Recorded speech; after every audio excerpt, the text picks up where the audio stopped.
Baik, selamat bertemu kembali rekan-rekan sekalian dalam perkuliahan struktur baja. Pada pertemuan kali ini kita akan membahas terkait dengan soal ujian akhir semester yang diberikan pada tahun lalu ya. Jadi ini merupakan latihan ya, latihan buat Anda untuk persiapan ujian akhir semester 2 minggu lagi ya. Jadi soalnya adalah seperti ini. Jadi besaran parameter hitung dalam soal dihitung pada 3 angka terakhir dari nomor induk mahasiswa atau NIM. Sebenarnya bukan 3 angka terakhir tapi 2 angka terakhir di soal ini ya. Jadi misalkan Anda punya NIM 15005-123, maka Anda hanya peduli dengan 3 atau 2 angka NIM terakhir Anda saja. Ya, misalkan di sini Anda memiliki angka 2 angka di belakang NIM Anda adalah 2 dan 3, maka ini akan menjadi X dan ini akan menjadi Y. Hati-hati ya, bahwa soal itu akan divariasikan. Jadi soal ujian akhir semester itu akan divariasikan berdasarkan nomor induk mahasiswa. Jadi jawaban daripada soal ujian juga akan bervariasi berdasarkan jumlah mahasiswa. Oke. Misalkan ini kita memiliki X sama dengan 2, kemudian Y adalah 3, sehingga besaran 6, Y, jadi ini ada tinggi kolom ya, 6, Y, maka kita bisa ubah ini menjadi 6, ini adalah 2, jadi 6,2 meter ya. Kemudian 3Z 0 mm ya, ini adalah penampangnya, penampang dari bajanya, struktur bajanya. Kita menggunakan penampang H-beam ya. Nah, di sini divariasikan juga ininya, lebar sayapnya. Karena lebar sayapnya berubah, otomatis ini tingginya juga berubah karena ini adalah H-beam ya. Jadi sayap sama tingginya sama. Sehingga di sini kalau 3Z0, maka kita masukkan di sini adalah Z-nya adalah 3 ini ya. Sorry, maaf ini ada kesalahan, ini adalah Y. Ini adalah Z, maaf, X adalah ini seharusnya ya, tapi kita tidak menggunakan X ya. Oke, nah kemudian diketahui soalnya seperti ini. Jadi kita memiliki suatu kolom ya, jadi kolom di mana kolom itu kita asumsikan dia tidak dapat mengalami translasi lateral gitu ya, dan ini kolom ini menerima beban aksial dan juga momen ya. Jadi beban aksial akibat D itu adalah beban mati, dead load ya, beban mati. Kemudian ada live load atau beban hidup ya. Jadi kombinasi ini adalah beban aksialnya, ini adalah momennya. Oke. Jadi ada beban aksial, baik itu karena beban mati maupun beban hidup. Ada juga momen akibat beban mati dan momen akibat beban hidup. Nah, Anda perhatikan di sini bahwa gaya dalam ya yang terjadi pada kolom antara momen di atas dan momen yang di bawah itu berbeda. Jadi Anda lihat momen akibat beban mati itu 15 kN di atas, yang di bawah adalah 20 kN. Jadi berbeda. Begitu juga dengan live load-nya. Di sini 50 kN, bawahnya 60 kN ya. Nah, di sini adalah penampangnya yang divariasikan berdasarkan NIM Anda. Ini ada Z ya. Oke, juga ada Z, di mana ada tebal daripada sayap kita tetapkan yaitu 18 mm. Kemudian tebal daripada webnya atau badannya kita asumsikan dia 12 mm. Kemudian ditinjau satu segmen kolom dari dari bagian struktur portal tidak bergoyang. Jadi ini ada kata kunci portal tidak bergoyang ya. Kalau portalnya tidak bergoyang, maka Anda bisa asumsikan B2-nya sama dengan 0 ya. Anda pada pertemuan sebelumnya sudah dijelaskan bahwa kita bisa menggunakan pendekatan ini ya, pendekatan pembesaran momen ya, untuk mendekati analisis nonlinear dengan melibatkan efek P delta ya. Nah, di sini kita kenalkan apa yang disebut sebagai faktor pembesaran momen. Itu ada B1 dan juga ada B2. Nah, untuk portal yang tidak bergoyang, maka B2 nya sama dengan 0 karena B2 itu terkait dengan struktur yang bergoyang ya. Kemudian yang mana momen dari gaya-gayanya hasil analisis elastik linear tanpa efek B delta yang bekerja di arah sumbu kuatnya disampaikan pada gambar berikut ya. Ini adalah analisis linear tanpa melibatkan efek B delta ya. Oke, jadi kita dekati analisis nonlinear dengan analisis linear. Caranya adalah analisis hasil dari analisis linear kita kalikan dengan faktor pembesaran momen, maka akan menjadi pendekatan untuk analisis nonlinear yang telah melibatkan efek B delta. Oke, baik B delta kecil maupun B delta besar. Kemudian mutu baja adalah BJ37 ya, dengan kuat leleh materialnya. FY-nya adalah 240 MPa. Jadi baik BJ37 ini merupakan material baja yang sering digunakan di dunia konstruksi, terutama di Indonesia. Itu biasanya baja normal itu adalah BJ37. Ini FY-nya adalah 240 MPa. Kemudian modulus elastisitasnya jadi 200.000 MPa. Jadi modulus elastisitas ini untuk berbagai mutu baja yang berbeda nilainya hampir sama ya. Jadi kita bisa asumsikan nilainya konstan. Kemudian modulus geser juga sama saja, ini adalah 80.000 MPa, jadi ini nilainya konstan. Kemudian jika diasumsikan faktor panjang efektif kolom terhadap tekuk lentur dan tekuk torsi, misalkan ini adalah tekuk lenturnya, kita asumsikan K sama dengan 1,0, jadi hampir sama dengan kolom ideal Euler ya. Anda masih ingat tadi kolom Euler ya. Dan KZ itu adalah koefisien tekuk torsi. Kalau ini adalah dilenturkan, ini adalah dipuntir. Ya, kira-kira K-nya berapa? Misalnya kita asumsikan KZ-nya sama dengan 1,0. Ya. Kemudian tentukan. Yang pertama adalah Anda diminta untuk menentukan properti penampang kolom. Jadi ada luas penampang A, momen inersia pada kedua arah sumbu penampang, ada sumbu lemah, ada sumbu kuat IX ya, ada sumbu lemah IY. Kemudian jari-jari girasi, ada jari-jari girasi sumbu kuat RX dan jari-jari sumbu lemahnya RY. Dan ini adalah Rmin. Ya, Rmin itu ya nilai minimumnya.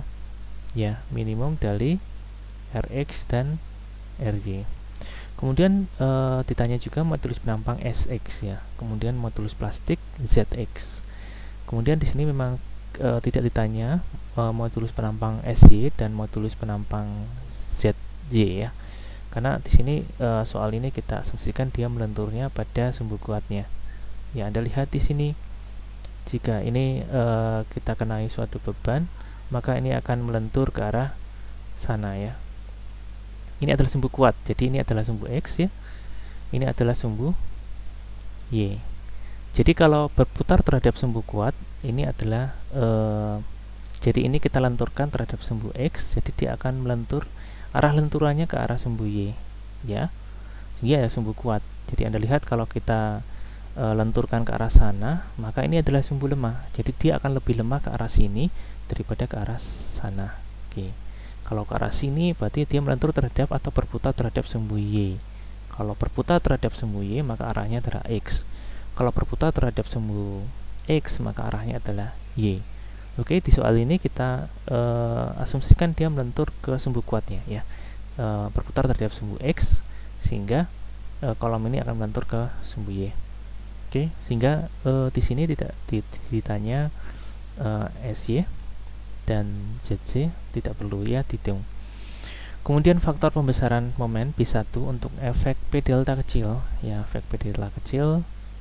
Kemudian kuat aksial PR dan lentur perlu MR. Jadi ditanya B1 nya berapa, karena B0 nya kan B2 nya kan 0 ya. Kemudian klasifikasikan penampang kolom, apakah dia langsing atau tidak langsing. Kemudian Anda bisa menghitung kuat tekan kolom ya menggunakan rumus ISC ya, apakah IASC E3, E4, E5 dan sebagainya. Kemudian klasifikasi penampang tinjau dari elemen balok. Jadi ini adalah elemen balok. Anda klasifikasikan apakah dia kompak, tidak kompak. Kemudian ini adalah langsing. Kemudian Anda hitung parameter lateral torsional buckling atau LTB, yaitu LP dan LR ya. Kemudian Anda hitung faktor momen gradien yaitu CP. Kemudian terakhir Anda bisa menghitung kuat lentur elemen balok kolom atau MC. Nah, paling ujung daripada desain pada umumnya adalah Anda diminta untuk menghitung demand capacity ratio ya. Demand capacity rasionya berapa? Ya. Dan simpulkan apakah kolom Anda itu kuat memikul beban yang bekerja atau tidak ya. Jadi Anda lihat di sini ini adalah rumus-rumus yang Anda bisa gunakan.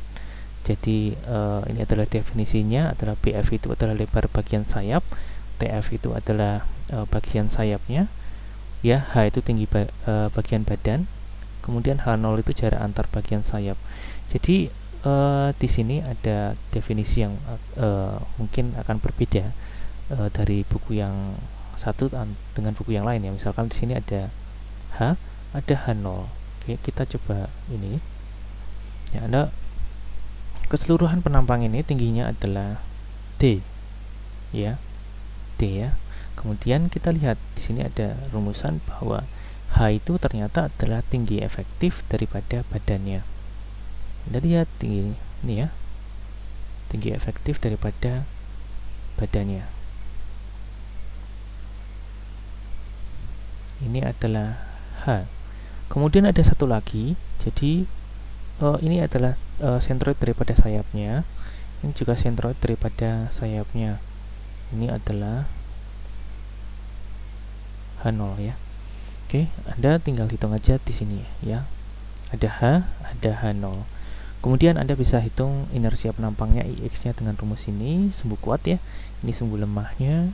Kemudian Anda hitung RX-nya, jari-jari gerasi sumbu kuat, jari-jari gerasi sumbu lemah. Kemudian ini adalah R minimumnya. Kemudian Anda bisa hitung section modulusnya ini. Kemudian Anda bisa hitung modulus plastisnya adalah ini. Sekali lagi Anda hanya diminta untuk menghitung terhadap sumbu kuat saja. Kemudian Anda bisa hitung konstanta torsi uniformnya ini C. Konstanta torsi warpingnya adalah CW ini. Oke. Nah, ini adalah jawabnya ya. Jadi misalkan Anda memiliki nomor induk mahasiswa dengan dua angka terakhirnya itu adalah 0 ya, dua-duanya 0, sehingga ini khusus untuk contoh perhitungan ini kita ambil nilainya 0 sehingga jawabannya juga relatif lebih bulat ya. Kemudian ini adalah diketahui ya, jadi gaya aksial akibat beban mati diketahui, gaya aksial akibat beban hidup diketahui, momen akibat beban mati itu ada atas, ada bawah, jadi ini ada gaya aksialnya P ya, ada PD, ada PL tadi, ada ini ada MD, ada ML tadi ya, ini juga sama, ada MD, ada ML tadi, tapi di sini Anda lihat ini adalah topnya, ini adalah bottomnya. Ini juga topnya, ini adalah bottom. Jadi momennya ada momen atas dan momen bawah, nilainya berbeda. Oke. Kemudian ini adalah kuat leleh material diketahui dalam soal modulus elastisitas dan modulus gesernya. Kemudian ini panjang kolom ya, panjang kolom itu divariasikan berdasarkan NIM Anda. Sekali lagi ini ya, divariasikan berdasarkan NIM Anda 6,y meter. Ya, misalkan Y-nya kan 0 ya. Jadi ini adalah 6 meter. Kemudian tebal sayap diketahui dalam soal 18 mm. Tebal badannya adalah 12 mm. Ya, jadi ini adalah 18 mm tebal sayapnya, tebal badannya adalah 12 mm. Kemudian ini lebar sayapnya divariasikan juga terhadap NIM Anda. Misalkan Z-nya sama dengan 0 maka 300. Karena ini H beam maka lebar sayap itu sama dengan tinggi totalnya. Ya, Anda hitung juga H-nya, tinggi efektif badannya. Kemudian Anda hitung tinggi dari sentroid sayap atas ke sentroid sayap bawahnya.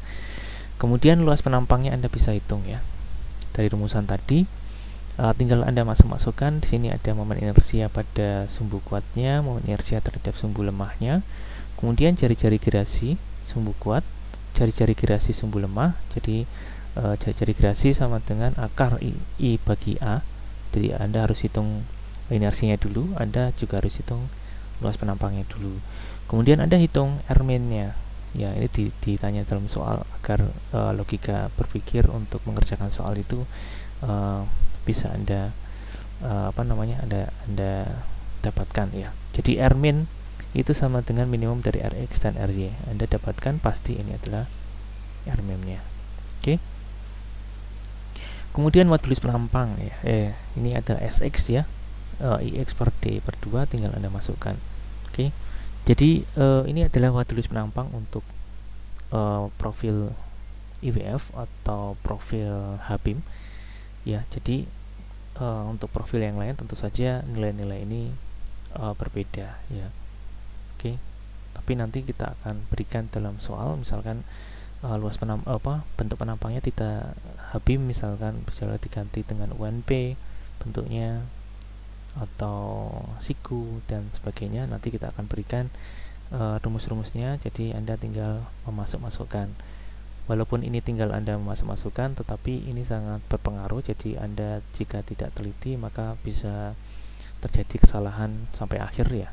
Ya, tentu saja itu akan mengurangi nilai. Ya, jadi tetapi di sini kita tekankan bahwa walaupun Anda melakukan perhitungan yang salah mungkin, tetap silakan Anda lanjutkan sampai ke belakang. Ya, jadi konsep atau pola berpikir atau pola pengerjaan Anda ya itu juga akan dinilai ya dari awal sampai akhir. Jadi tidak hanya jawaban akhir saja, tetapi juga cara dan logika berpikir untuk menyelesaikan persoalan itu juga dinilai ya. Jadi silahkan Anda selesaikan sampai akhir ya, walaupun mungkin Anda tidak yakin terhadap nilai-nilai yang Anda hitung. Itu persoalan yang berbeda yang akan mengurangi nilai Anda, tetapi Anda masih bisa lanjut ya. Kemudian Anda hitung ini kebetulan ada SC ya, tidak perlu Anda hitung ya, nggak perlu.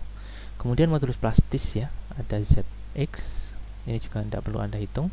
Kemudian koefisien torsi Anda hitung J untuk torsi uniform dan torsi warpingnya Anda hitung berdasarkan penampang IWF atau HBIM.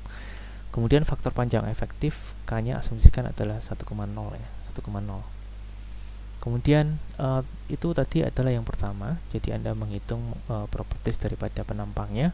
Kemudian yang kedua adalah Anda menghitung beban ultimate rencana ya, karena ketika kita merencanakan maka ada ketidakpastian di situ yang harus kita perhatikan dalam desain kita. Nah, karena kita menggunakan LRFD ya, di Load Resistant Factor Design, diadopsi juga dalam SNI kita, maka di sini kita kalikan dengan faktor-faktor ya yang diturunkan dengan ilmu probabilistik ya, statistik probabilistik ya. Nah, ini adalah kombinasi utama kita, yaitu U itu sama dengan, jadi ultimate itu sama dengan 1,2 dead load plus 1,6 live load ya. Ini adalah kita gunakan beban gravitasi saja. Jadi dead load kita kalikan faktor 1,2, live load karena lebih tidak pasti kita kalikan dengan faktor 1,6 ya. Maka Anda bisa hitung ini. Jadi aksial ultimate-nya Anda hitung sama dengan 1,2 PD plus 1,6 PL. Begitu juga dengan momennya, momen top atas maupun momen bottom. Kemudian Anda hitung ya, ada definisi M1 dan definisi M2. Kalau M1 itu nilai momen minimum, M2 itu nilai momen maksimum ya. Jadi kalau misalkan diagram momennya itu seragam begitu ya, maka yang di atas ini misalnya M1, yang ini adalah M2 begitu ya. Misalkan ini diagram momennya seragam. Oke. Kemudian faktor level kondisi batas, karena Anda menggunakan RFD, Anda alfanya otomatis 1,0 ya. Kemudian Anda hitung teko Euler ya. Anda masih ingat teko Euler di sini adalah sendi ya. Ini juga sendi, hanya sama dengan 1,0. Oke. Nah, ini Anda hitung, jadi ini K-nya sama dengan 1,0. Anda dapatkan P Euler ya, PE1. Kemudian Anda hitung koefisien untuk elemen yang tidak bergoyang, yaitu ada Cm. Tapi di sini Anda harus perhatikan apakah M1 bagi M2 ini tolong diperhatikan ya. Ini bernilai negatif atau bernilai positif ya. Jadi kalau bernilai positif itu jika kelengkungannya itu ganda ya. Bernilai negatif jika kelengkungannya itu tunggal ya. Jadi jika bentuk momennya beda ya, misalkan kelengkungan tunggal itu misalkan momennya bentuknya seperti tadi ya, sini ya. Ya ini ada momen 1, ada momen 2. Kalau ganda ya misalkan bentuknya seperti ini. Jadi berubah tanda atas dan bawah. Misalkan ini momen 1, ini momen 2. Begitu ya. Nah, oke. Nah, di sini karena ini terkait dengan kelengkungan ya. Jadi kalau ini melengkungnya 2 kali ya. Bisa kolomnya bisa begini melengkungnya. 1, 2. Kalau ini karena bidang momennya sama, melengkungnya 1 saja di sini ya, misalkan maksimumnya. Ya. Oke. Kemudian kuat aksial perlu elemen hasil analisis yang sudah memperhitungkan efek order 2. Ya, Anda hitung P required itu sama dengan P ultimate-nya. Kemudian Anda hitung faktor pengali B1 ya. B1. Hitung Cm per 1 min alpha PR per P1, Anda dapatkan 1,236. Jadi di sini adalah faktor pembesaran momen ya. Jadi untuk mendekati analisis non-linear dari analisis linear, maka kita menggunakan faktor pembesaran momen, di mana faktor pembesaran momen itu nilainya lebih besar atau sama dengan 1,0. Sekali lagi, yang namanya faktor pembesaran momen ya nilainya lebih besar atau sama dengan 1,0. Ini kan lebih besar daripada 1,0. Dibesarkan nilai momennya ya, dibesarkan nilai momennya. Jadi pendekatan untuk mendekati analisis nonlinear. Kemudian karena struktur tidak bergoyang, maka B2-nya adalah 0. Oke, Anda tidak perlu menghitungnya. Kemudian Anda hitung MNT. T itu no translation ya. No translation, tidak ada translasi horizontal maksudnya. Maka Anda lihat ini sama dengan M2 ya, 120 kN. Kemudian MLT, momen lateral ya. Jadi lateral di sini ya. Kan nggak ada. Kita hanya meninjau beban gravitasi saja ke bawah kan. Ya. Nah, di sini Anda hitung ini sama dengan 0 ya. Maka di sini B1 kali MNT. Nah, oke. Anda dapatkan. Kemudian Anda mulai masuk, tadi adalah perbedaan antara analisis linear dan analisis non-linear itu hanya di sini ya. Hanya di sini perbedaannya. Ke belakang untuk desain itu sama saja ya. Karena di sini pendekatan non-linear hanya kita gunakan kita dekati dengan faktor pembesaran momen. Jika faktor pembesaran momennya sudah dapat ya, itu ya sudah analisisnya sudah mendekati analisis non-linear ya. Analisis itu kan untuk mendapatkan gaya dalam. Kalau gaya dalam linear itu kan sudah diketahui nilainya kan, M1 dan M2. Nah, kalau analisis non-linear ya ini analisis linear, ini juga linear ya. Ini baru analisis non-linear. Oke. Nah, ini adalah analisis non-linearnya. Kemudian yang step berikutnya itu sama saja ya, dengan analisis kolom biasa maupun balok biasa. Nah, karena ini kita meninjau kolom, ya balok kolom, maka kita harus tinjau sebagai dua elemen. Itu ditinjau sebagai kolom dan ditinjau juga sebagai balok ya. Anda hitung dulu sayapnya ya. Apakah dia langsing atau tidak langsing ya. Ini ada rumusnya. Ini juga ada rumusnya ya. Oke, Anda bandingkan ya, apakah ini lebih besar daripada ini atau tidak gitu ya. Ternyata ini lebih kecil daripada ini, sehingga kita bisa katakan dia tidak langsing ya. Begitu juga dengan ini lebih kecil daripada ini, sehingga kita bisa katakan tidak langsing. Nah, karena penampang sayap dan penampang badannya itu tidak langsing, maka kita bisa klasifikasikan penampang kita itu dan dihitung menggunakan rumus ISC-E3 dan ISC-E4. Bagaimana jika langsing? Maka Anda harus menggunakan ISC yang lain, yang berikutnya ya, yang sudah mempertimbangkan faktor penalti karena kelangsingan yang terjadi pada penampang ya. Oke. Kemudian tegangan kritis tekuk lentur ya. Tadi kan kita sudah analisis penampangnya bahwa dia tidak langsing, sehingga kita harus menggunakan ISC-E3, rumus ISC-E3 dan ISC-E4 untuk menghitung kapasitas kolom. Oke.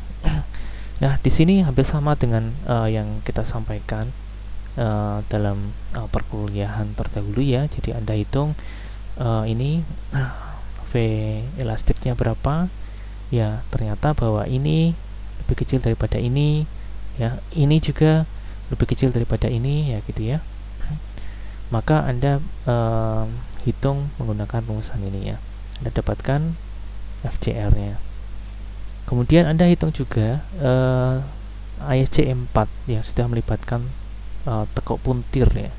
Jadi ada faktor J di sini, ada faktor JW di sini.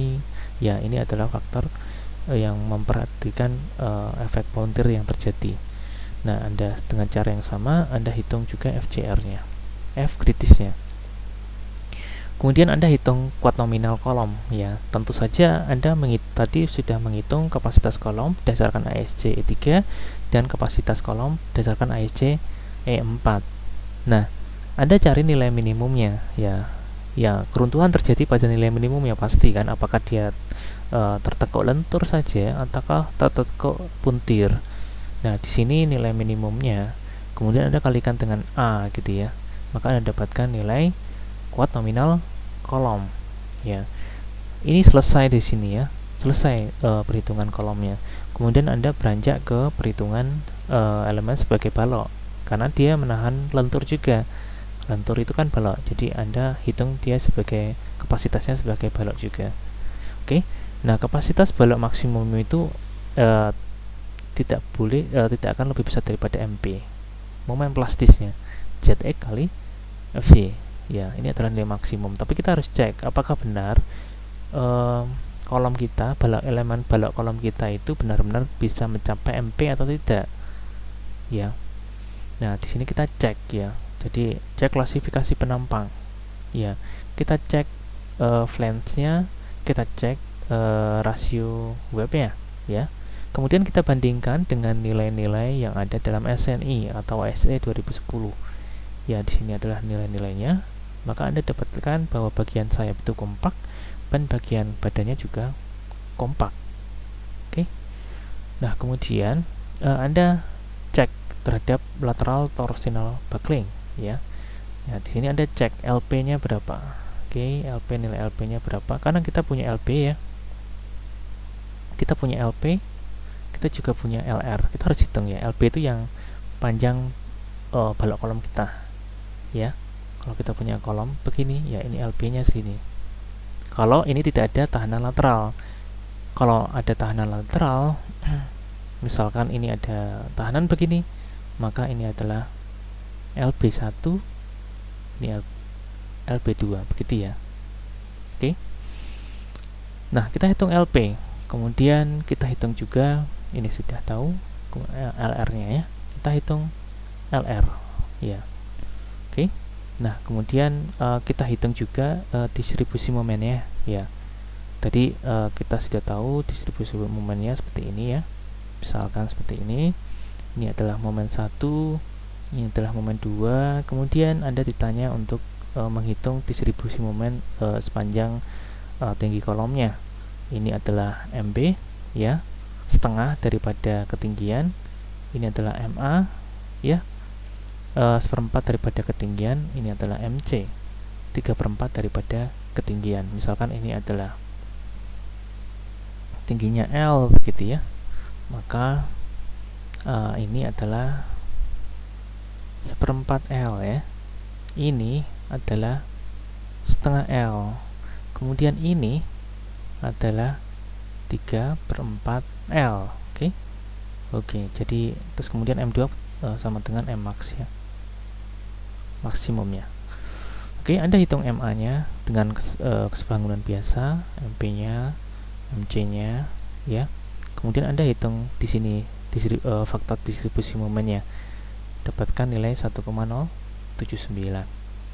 Kemudian Anda hitung momen nominal terhadap kondisi batas tekuk torsi lateral, ya. Anda punya LP tadi sudah dihitung, punya LB itu yang kolomnya, ya, panjang kolomnya itu 6 meter karena tadi ya kita sudah hitung dimana NIM-nya 00, ya, XYZ nya, sehingga ini bulat 6 meter. Ternyata LB itu, jadi kondisinya adalah LB itu begini, ya, LP LR, sehingga ketika LB itu lebih besar daripada LP dan lebih kecil daripada LR, dia lebih besar daripada LP, maka balok kita tidak dapat mengembangkan kapasitas lentur maksimumnya, ya. Ya, kalau LB itu lebih kecil dari LP, maka dia kapasitas momen itu sama dengan kapasitas momen plastisnya, kapasitas maksimumnya. Ketika dia lebih kecil daripada ini dan lebih ketika dia lebih besar daripada LP dan dia lebih kecil daripada LR, maka dia berada di antara nilai ini, ya, minimum ini dan maksimum ini. Oke. Nah, Anda hitung menggunakan rumus ini. Oke, ini adalah rumus interpolasi sebenarnya antara MP dan MR ini, ya. Oke. Mungkin ini kita ubah karena R yang tadi adalah MR required, ya, beda. Oke, Anda hitung di sini, kemudian kuat lentur baloknya Anda kalikan dengan faktor tahanan momennya sebesar 0,9, Anda dapatkan kuat lentur balok. Selesai. Ya, kemudian terakhir adalah Anda menggabungkan hasil analisis Anda, kapasitas kolom dan kapasitas baloknya. Kemudian Anda gabungkan dengan gaya dalam ultimate yang terjadi dari analisis nonlinear, ya, yang kita dekati dengan faktor pembesaran momen tadi, ya. Kita punya kapasitas kolom, kita punya kapasitas balok, kita juga punya gaya dalam ultimate berdasarkan analisis nonlinear dengan cara pembesaran momen. Oke, nah kemudian ini Anda hitung, ya, tadi, ya, ini adalah MCX-nya, MRX-nya, gitu, ya, PR required-nya, P capacity-nya. Anda masukkan ke sini demand capacity ratio-nya, dapatkan demand capacity ratio-nya 1,807. Kalau antara yang kita punya dengan yang dibutuhkan itu yang kita punya lebih kecil daripada yang dibutuhkan, pasti ya nggak kuat, begitu, ya. Jadi kalau dia lebih besar daripada 1, maka dia tidak kuat.